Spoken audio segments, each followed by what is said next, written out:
Hi everyone and welcome to Rebellion. My name's Robbie and in a second we're going to be chatting with Tim and Mike from the Sniper Elite 3 team to announce some really exciting new single player and multiplayer content. But before then we just want to say a massive thank you to everyone who's bought the game.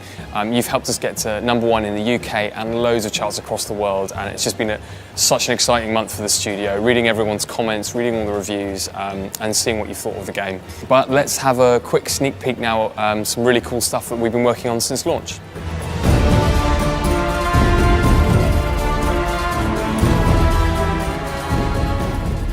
I'm with Mike Howell, the lead designer on Sniper Elite 3, and Mike and I are going to chat to you very quickly about Airfield, which is a brand new multiplayer map. It's going to be free for whatever platform you play Sniper Elite 3 on. And yeah, Mike, could you explain to us a little bit about what we can expect when you're playing Airfield and multiplayer?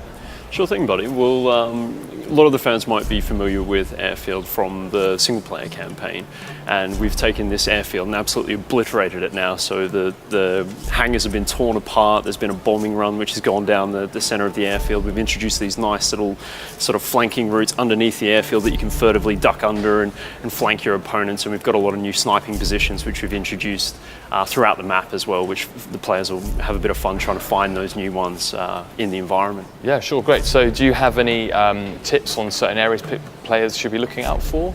Definitely. Well, up in the sort of rafters in the hangars is a good one to try and get up into, but make sure you're protecting your flanks there.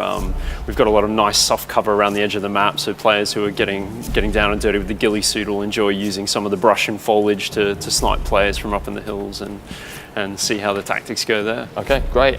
Well, something we haven't talked about is actually this is only the first of a set of new free multiplayer maps that will be coming out across the summer. Could you give the Sniper fans a kind of a quick preview of what they can expect, what's coming up? Sure. Well, we've got a very sort of interesting, unique tropical map, which has a lot of dense foliage, a couple secret spots around the external perimeter as well.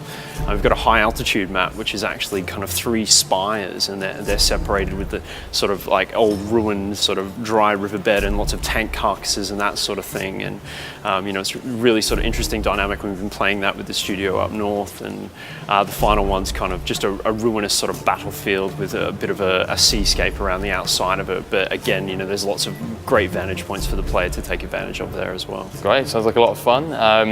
Brilliant, thanks Mike. Moving on to single player, we've had a dedicated team of designers working on some brand new single player content for you. It's a 3-part mission series called Save Churchill, and here's Head of Creative Tim Jones to tell you a little bit more about it. Well, Save Churchill is a set of 3 new single-player downloadable content missions that form a little mini-campaign in which you're playing as Carl Fairbairn, trying to thwart a German plot to assassinate Winston Churchill himself in the run-up to the famous Casablanca conference.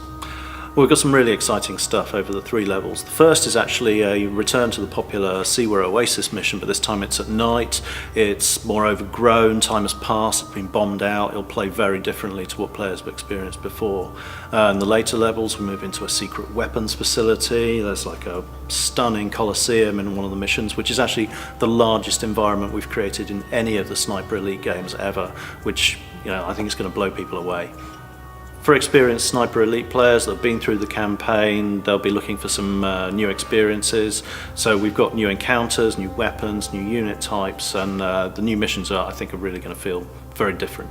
The first mission is called Save Churchill Part 1 in Shadows. We'll be releasing parts 2 and 3 later in the summer. So that was a sneak peek at the new Save Churchill missions for Sniper Elite 3. But the only thing we haven't told you is when you're going to get to play all this new content. Both the new Airfield multiplayer map and Save Churchill Part 1 in Shadows are available right now on Steam for PC, and if you've got consoles, they'll be coming out very soon on those too. Remember, we've got loads more content coming this summer, and we'll see you in the forums.